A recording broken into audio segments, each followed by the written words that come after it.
Hello, my name is Diawoy Bagayoko. Um, I feel like my name is a very distinct, full of name, and for this project, we're going to be talking about air, environmental pollution. This AC, this AC right here, is the perfect definition of it because it it filters out bad air for some good air. But if you use too much, the filter is going to replenish, and then dirt, bad air is going to go outside. So that's what's happening. For example, I like collecting cologne. Cologne, it can be sometimes good or bad for the air.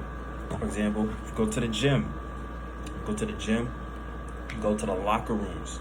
The locker rooms, people always spray Axe, their deodorants. That's like a bad and habitable environment to live in or breathe air in.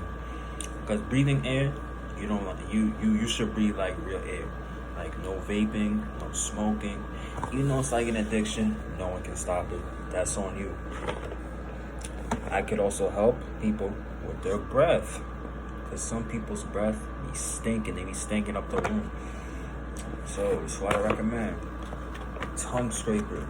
Okay, if you get yourself a tongue scraper, you won't be inhaling anybody's nose. That's basically like an environmental pollution because you stinking, it's like a bad pollutant. Like for buses, trains, cars, anything. You should use electric only. Electric only. Even your laptops, they give off bad air because of their computer. The hardware and the motherboard, they spread out bad. Like even roaches can crawl inside and they can make a bad environmental smell. That's all I have to say. Thank you very much. I'm Diawoy Bagayoko from Africa. We'll be hearing next from my brother. See ya. We out. For this project, we have been working on a thing called, we've been watching a film called Decade of Fire. Decade of Fire shows how once a young girl named Vivian Vasquez, I think, went through some tough struggles in the 70s in the South Bronx, and she fought through all that by staying in a good environment and feeling well and joyful to her environment. And the fire has always messed up her environmental pollution. So anytime she gets some good air, I'll be blessed too. And for me, in my neighborhood, I live in Wakefield, in the on the upper echelon of the Bronx, which is basically more good air than usual pollutants in the South Bronx, like buses, way more buses, cars.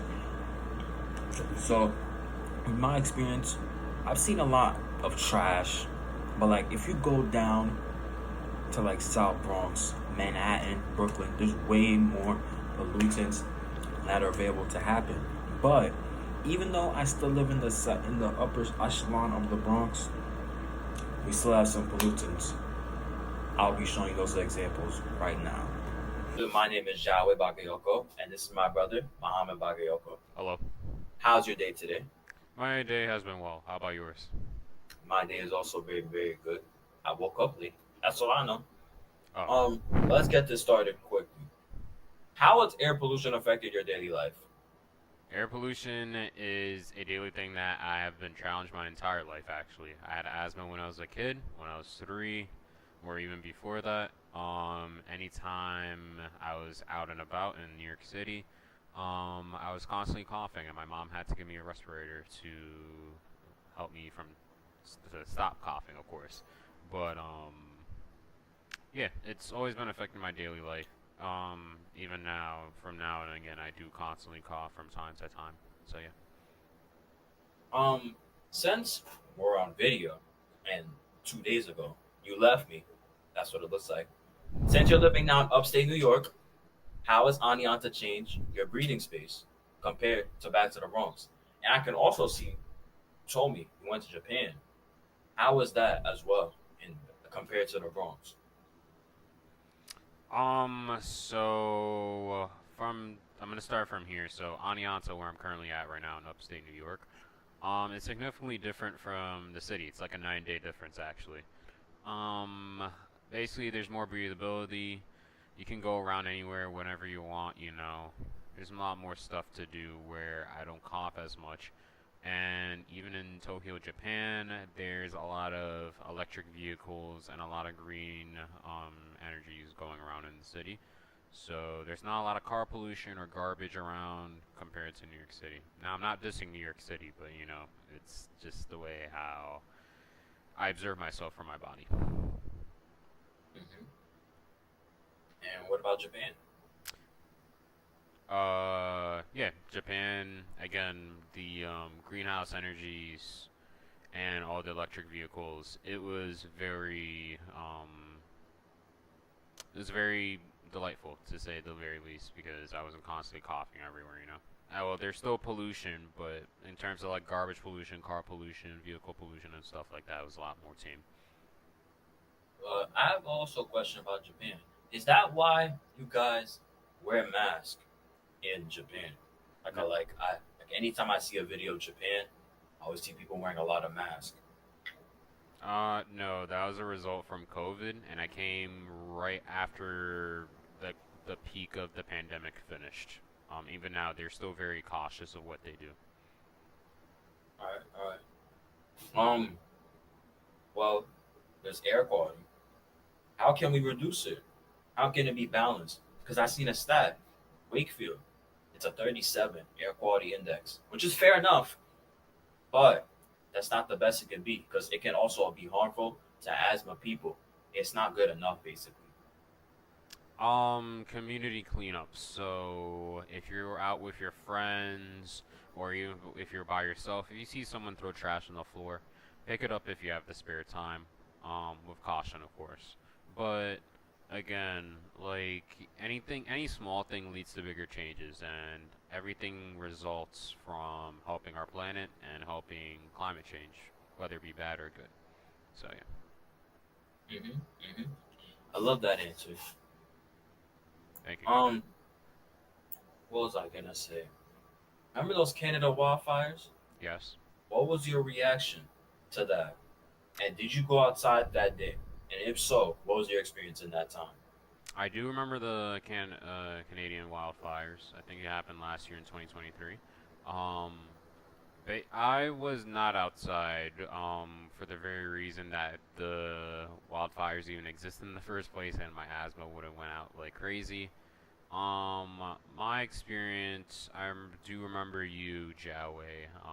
You were having problems breathing after football practice when you're coming back home on the train, and then you had to wear a mask. But even then, it was a little bit hard to breathe, you know. So that's my fond remembrance of it, and it's just an important reminder. Well, it served many reminders to people in the Americas that taking care of the country, or not even taking care of the planet by recycling, by throwing out your trash, that will help combat all these issues in terms of like what just happened. The Canadian wildfires are best example, and it helps combat climate change ultimately. Thank you very much. One more final question came with it on the spot. Since you went to Orlando, Florida, how was how was how was Orlando, Florida? Like like you're on rides, you know what I'm saying?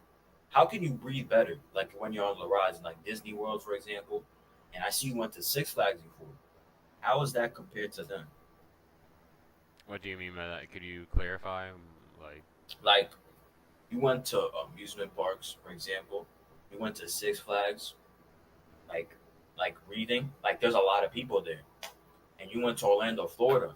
I forgot if you went to Universal Studios or you went to Disney World, but what was it like breathing there? Because I see like there's a lot of people there, and is it like, did it affect you in any change? no, not really. So I did went to Universal, and there were a lot of people there. But since it's an open space where cars are parked somewhere far away, whereas the actual park is only for pedestrians and people that are walking around. It was pretty neat. Same thing with Six Flags. It's the same exact thing where if you're around the rides, there's likely a chance that there's no car in sight rather than service vehicles maybe, but that's pretty much it. But it was pretty nice smelling all the fresh air, you know, compared to the city. Hmm. Thank you very much, Muhammad. Hmm. That'll be our closeout interview. I'm saying thank you, Muhammad. Thank you very And much. remember, my name is Diawoy. That's my brother, Muhammad Bagayoko. And peace, y'all. All right. Have a good day, guys. The next section will be about some screenshots that I took or some Google Maps images that have really impacted me for air pollution throughout my life.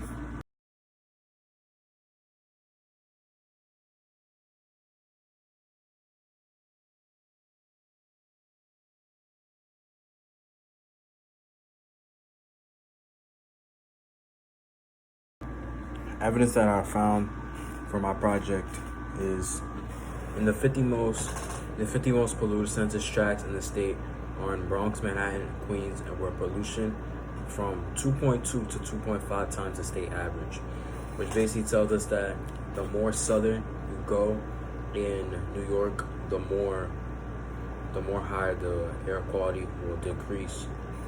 This is due to a lot of factors because a lot of people are in those states or in those boroughs, Bronx, Manhattan, Queens, Brooklyn, Staten Island. And if you can check a Staten Island has way less pollution than the boroughs. So if you can search that out, Staten Island air quality. Their air quality is poor. So the air quality is poor right now. And if I go to Wakefield and check their air quality index, it is fair. That is because our type of Bronx is more upper. So that's just for like a lot of different boroughs. Thank you very much. To address this issue, we already have electric cars being made to make sure we don't have gas in our air basically. And we can have the government and the Supreme Court step up about it and have like an actual branch about helping like the air pollution, because that is a main environment issue.